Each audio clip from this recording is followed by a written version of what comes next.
Hi everybody, it's KimShivler. I'm back with a quick lesson on Trello. Trello is another organizational tool I use for lots of things, as you can see here. I've got clients and some of my own stuff, my eating plan, my finances. I keep a lot of different notes here. And there is a way you can use it if you're going to be using your online training or any other project management. So Trello is kind of like, if you think back to corporate America where you have a whiteboard and you put little sticky notes in your different lists and then you move them around, that's exactly what we have here. So we put things on boards, kind of like a whiteboard. And so, for example, I'm going to create a new board. And I'm going to call it How to Build an Online Course. I'm going to do it for our class. I don't have team members for this, and I am leaving it private.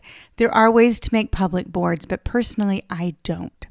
Now, Trello is free, at least the version I'm using right now is free. They also have a premier version called Trello Gold. You can pay for that, or you can get free months of it by recommending this to others. So the link in the instructions for this is actually my affiliate link. If you end up signing up, I will get a free month. If Trello resonates with you, if what I show resonates with you, I would appreciate it if you signed up with my link. If it doesn't, just discard it. I think you can see I'm showing you several different organizational tools because not one works for everybody.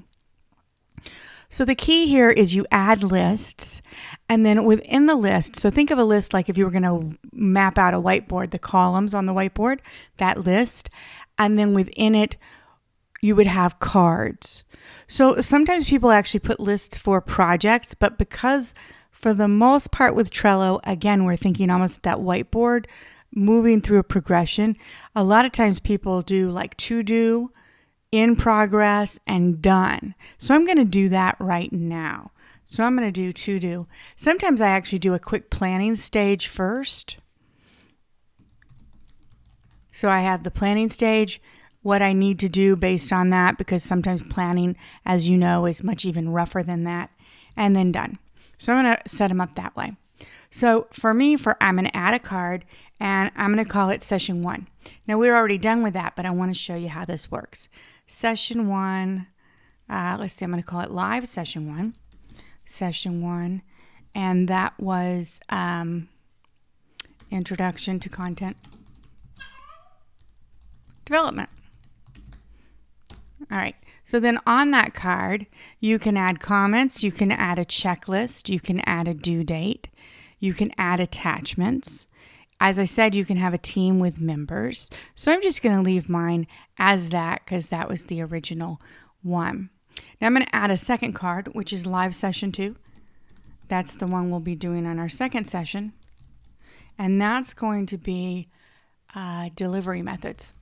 We're going to actually go through different delivery methods. So on this one, I'm actually going to, open it up. And I'm going to put in a checklist. This is going to help me build my slides. And these are some things I want, like screen share. Share video, audio, webinars, infographics. So these are some things I will show, and then I can also plug in there things like individual items, ScreenFlow, Screencast-O-Matic.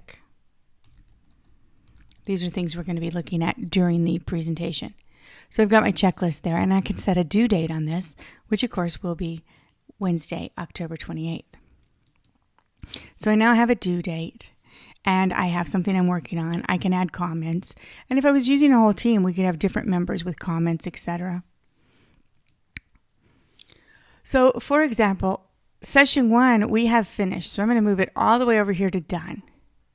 Session 2 is in progress. I mean, it better be, right? Because it's tomorrow. And I have most of my slides done, but I'm still tweaking a few things just for you guys. So this lets me see where I need to be. So then here, Live Session 3, this starts getting into the meat of the courseware. And I'm not actually sure of my title yet, but I'm just going to put the meat of the courseware because I know what I'm talking about there. And we're going to start here talking about which courseware we're using. And I'll just leave it at that because you don't really need to sit here and watch me type. So what you can see here is it's an easy way to add some cards. You can have attachments. You can really pull in a lot of information. And if you're comfortable in that kind of whiteboard with sticky notes on it layout, this might be a great option for you. So this is Trello. This is KimShivler. And if you are hearing any of that noise in the background, we're having a Pebbles sighting. She has gone absolutely stark raving mad in my office. So I'm going to sign off for now. I'll see you next time. I'm going to go see what she's up to. Thanks a lot.